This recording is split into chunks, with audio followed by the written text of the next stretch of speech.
Outre-Atlantique, Bastogne est plus connue que la Belgique. Partout, on se rappelle de décembre 44 et des exploits des troupes alliées. En forme d'étoile, le Mardasson est devenu un symbole de mémoire. On ne compte plus les musées comme le War Museum qui raconte la bataille des Ardennes. Regarde qui nous attend. Mais bonjour Guy. Bonjour Voici Armel. nos ambassadeurs, Michel. Allez, une main pour chacun et le cœur pour les deux. Non, le cœur pour Armel. Et un petit biscuit pour Armel. Ah, volontiers, vous connaissez le petit péché mignon. On va aller le voir, ce musée. Ah ben volontiers, moi je n'ai pas encore mis les pieds dans ce nouveau musée et il paraît qu'il est interactif remarquablement. C'est par là, je crois. Hein. Voilà, On vous peut nous aussi montrez y le aller chemin. par là. Et puis, on peut y passer des heures et des heures. Hein, on ira un peu plus vite.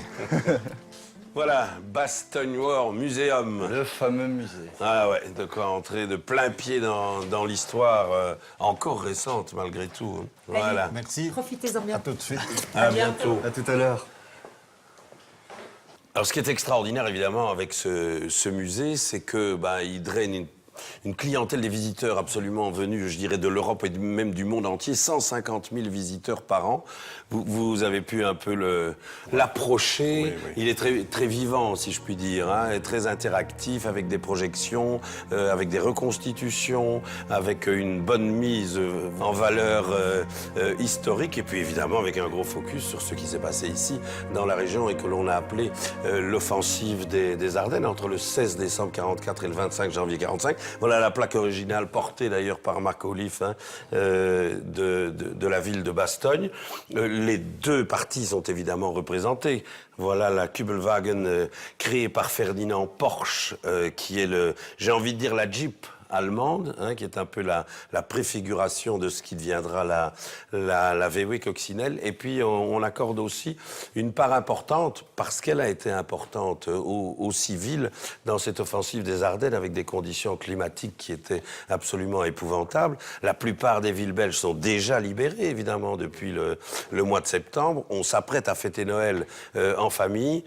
Et puis ça vous pète à la gueule, hein. On peut pas le dire autrement. Et ça vous pète d'autant mieux qu'il y a plus de 2500 civils dans la région de Bastogne qui y ont laissé la peau. Et puis il y a aussi des histoires personnelles qui méritent d'être contées et d'être vécues. Et j'ai un témoin pour vous. On va le rencontrer ? Très bien. Allez. Je ne m'étonne pas de vous découvrir, Christine. Bonjour. Voilà, je vous présente nos ambassadeurs, hein, Simon et Michel. Bonjour, Christine. Belle complicité intergénérationnelle entre le grand-père et son petit-fils. Et Christine Cornet, Oui. qui est la fille d'une héroïne et qui a découvert très tard que sa maman était héroïne de cette bataille des Ardennes. Oui, oui, tout à Alors, fait. je vais aller très très vite et puis je vous laisserai la parole et en dialogue avec nos amis. Les civils, on l'a vu, ont joué un rôle important évidemment dans la bataille des Ardennes. Il y a deux infirmières qui ont marqué cette période. Il y en a une qui s'appelait Renée Lemaire, qui était de Bastogne, qui avait 30 ans, qui a explosé le 24 décembre à 20h en essayant d'aller rechercher un 7e soldat américain blessé dans un poste bombardé. Et puis il y en a une autre, qui est sa maman, qui s'appelait, puisqu'elle est décédée en août 2015, Augusta Chiwi, et qui venait passer ses vacances de Noël dans sa famille, à Bastogne. Et elle a été une héroïne, on peut le dire, hein, au quotidien pendant tout ce temps de la bataille. Elle a sauvé, elle a soigné avec les moyens du bord, en portant l'uniforme américain, je ne sais pas combien de vies. Et vous l'avez appris quand ? Je l'ai appris quand j'avais une trentaine d'années.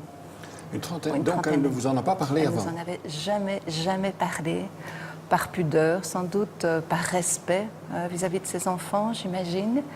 Et j'entends encore cet appel téléphonique de la commune nous demandant la présence de mamie lors des commémorations de Bastogne, des 50 ans de Bastogne. Et c'est là qu'on a pu Donc là, on est en partager. 1994. En 94, oui, en 94. Elle a pu doucement nous parler de son vécu, mais vraiment au compte-gouttes, Donc, Mais il arrive assez souvent, je crois, que des combattants de guerre ou des héros ou héroïnes ont une pudeur extrême ou une douleur, je ne sais pas, à parler de leur vécu, notamment pour ne pas troubler, je crois, leurs enfants ou leurs petits-enfants. Ah oui, tout à fait, tout à fait. Elle fonctionnait certainement comme ça. Je me demande même si elle a réalisé ce qu'elle avait fait. Oui. C'était normal pour elle. Comme elle l'a dit plusieurs fois, elle a fait son devoir. Elle a fait son devoir. Elle vous a raconté des choses, mais elle vous a raconté sa vie au quotidien, elle vous a raconté la mort autour d'elle. Ah non, pas du tout. Pas du tout, pas du tout. C'était pas... Non, je n'ai jamais entendu parler de cadavres autour d'elle, de scènes atroces, jamais. J'ai fait ce que je devais faire, il y avait des blessés, je les ai soignés et ça suivait, ils étaient l'un à côté de l'autre, mais toujours dans un dialogue très respectueux, je dirais. Et si elle voyait Simon, là, elle qui adorait ses enfants, ses petits-enfants, ses arrière-petits-enfants, elle lui dirait « N'oublie jamais de sourire », c'est ça? Absolument. Alors elle vous disait un petit sourire, c'est bien mieux qu'une aspirine. Donc c'était son leitmotiv les dernières années. On peut être fier, je crois. Oui. Ah oui, tout à fait. La famille est très voilà, fière. absolument, Oui, tout à oui. fait, très fière. Et c'est chouette. on ne raterait aucune c'est bien. reconnaissance. Voilà, c'est bien. Fait qui Avant de parlerait venir d'elle. ici, nous ne la connaissions pas, mais on en est fiers. On est fiers de ce qu'elle a fait. Ah ben, je vous remercie. Oui, je vous tout à remercie. fait. Oui. Merci d'avoir partagé avec nous Oui, avec vraiment plaisir. cette filiation exceptionnelle. Avec Oui. plaisir. Je vous remercie de votre intérêt pour elle. Il est naturel. Oui, merci.